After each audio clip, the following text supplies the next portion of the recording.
about the numbers. Yes, it's true. Hamas first said that 48 of its militants were killed. And then it came under attack. People said, you know, you told the Palestinians to resist. 1,400 Palestinians resisted, and then only 48 of your militants were killed. And so what do you think they did? They suddenly changed the number as they came under attack, and they said 600 to 700 of our militants were killed. Well, that's obviously a claim based on interest. And rational people do not take claims based on interest. Where do you look? You look to the human rights organizations. Multiple human rights organizations investigated the question. They went to hospitals, they checked the records, and the figures I quoted, which were also the figures Goldstone quoted, they didn't rely on Hamas, they didn't rely on Israel, they did what rational people do.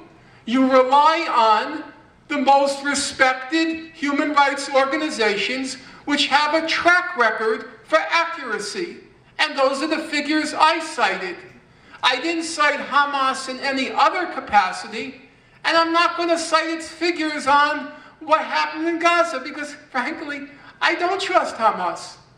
I don't. And as I said, even on its claims about wanting a peace, fine. Maybe they're bluffing. Then you call the bluff. That's what rational people do. And that's what I try to do. I should note, just as a last word, one of the main human rights reports that was written in Gaza was the one authored, or the major author was John Dugard, the respected jurist from South Africa. He's considered the father of human rights legislation in post-apartheid South Africa. And the report was called No Safe Place. There was nowhere to go in Gaza. There was no safe place.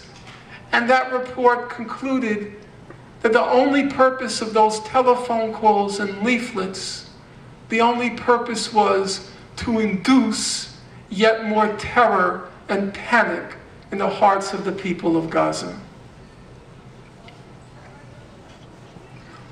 So I just want to preface this by saying that, like, in Jewish high school, I was always censored for being the most liberal in Israel, but I just, like, coming here to see you, and I've seen all your movies, I've seen everything about you, and to see people here from, like, LaSalle University, and as, like, a Jew who's a son of Israelis, does not bother you that the majority of people are paying for you to speak and are putting you up all across the nation, and the people who are coming here from far and wide are just basically here to frivolously clap at anything you say just because you're a left-wing Jew.